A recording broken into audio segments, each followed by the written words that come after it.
धड़कनों के पार, एक अधूरी मोहब्बत की दास्तान। भाग 1, पहली नजर का जादू। किसी ने सच ही कहा है कि पहली नजर का प्यार कभी भुलाया नहीं जा सकता। ऐसा ही कुछ हुआ था 16 साल के आदित्य के साथ, जब उसने पहली बार अनन्या को देखा। गर्मियों की छुट्टियों का आखिरी दिन था। स्कूल के प्रांगण में बच्चों की हलचल और सरसराती हवा के बीच उसने पहली बार अनन्या को देखा। उसकी आंखों में एक अजीब सी चमक थी और उसकी मुस्कान मानो किसी जादू से कम नहीं थी।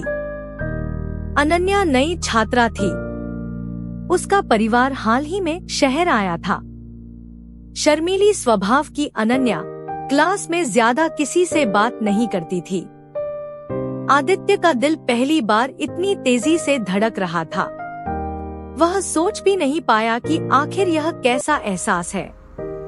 लंच ब्रेक के दौरान आदित्य ने अपने दोस्त राहुल से कहा, यार, वो नई लड़की, क्या नाम है उसका? अनन्या। राहुल मुस्कुराया। वो अलग है यार। आदित्य ने अपनी बात खत्म की और अनन्या को देखने में खो गया। भाग 2, दोस्ती का पहला कदम। आदित्य ने हिम्मत जुटाई और धीरे धीरे अनन्या के करीब जाने की कोशिश की। उसने क्लास में नोट्स शेयर करने से शुरुआत की। अनन्या भी धीरे धीरे उससे खुलने लगी। तुम्हारा फेवरेट सब्जेक्ट क्या है? आदित्य ने एक दिन पूछा। लिखना। मुझे कविताएं लिखना बहुत पसंद है, अनन्या ने जवाब दिया। आदित्य को यह जानकर खुशी हुई कि वह भी लिखने का शौकीन था। इसी बहाने उनकी बातें और गहरी होती गई। एक दिन जब दोनों लाइब्रेरी में थे, आदित्य ने अपने दिल की बात कहने की कोशिश की। लेकिन जब उसने अनन्या की आंखों में झांका, तो वह समझ गया कि उसे यह एहसास करवाने के लिए शब्दों की जरूरत नहीं थी। भाग 3, संघर्ष का आरंभ। उनकी दोस्ती गहरी होती गई और साथ में वक्त बिताना उनकी आदत बन गई। लेकिन इस खूबसूरत कहानी में परेशानी तब शुरू हुई जब अनन्या के माता पिता को उनकी बढ़ती दोस्ती का पता चला। तुम यहाँ पढ़ाई करने आई हो, यह बचपना करने नहीं, उसके पापा ने सख्ती से कहा। अनन्या रो पड़ी। वह समझ नहीं पा रही थी कि वह आदित्य से दूर कैसे रहे। दूसरी तरफ आदित्य के घर में भी हालात अच्छे नहीं थे। उसके पापा चाहते थे कि वह मेडिकल की तैयारी करे, लेकिन उसका मन अनन्या और अपनी कहानियों में उलझा हुआ था। भाग 4, बेचैनी का समय। अनन्या ने आदित्य से दूरी बनानी शुरू कर दी। वह स्कूल में उससे बचने लगी। आदित्य को यह सब देखकर बहुत तकलीफ होती थी। तुम मुझसे क्यों दूर जा रही हो?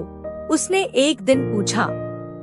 यह सही नहीं है आदित्य, हमारे रास्ते अलग हैं, अनन्या ने जवाब दिया। आदित्य को यह समझ नहीं आ रहा था कि आखिर उनके प्यार में ऐसा क्या गलत था। रातों को उसे नींद नहीं आती थी। वह बार बार अनन्या की कविताएं पढ़ता और रोता। भाग 5, फिर एक मुलाकात। एक दिन अनन्या ने आदित्य को मिलने के लिए बुलाया। वे दोनों स्कूल के पीछे वाले पार्क में मिले। मुझे माफ कर दो आदित्य, मैं चाहकर भी तुम्हारे साथ नहीं रह सकती। पर क्यों? क्या तुम्हें मुझसे प्यार नहीं है? प्यार है, लेकिन प्यार ही सब कुछ नहीं होता। परिवार, जिम्मेदारियां और सपने भी होते हैं। यह कहते हुए अनन्या की आंखों से आंसू बहने लगे। आदित्य का दिल टूट चुका था। वह समझ गया था कि अनन्या के लिए प्यार और परिवार के बीच चुनाव करना आसान नहीं था। भाग 6, अधूरी पर पूरी कहानी। समय बीतता गया।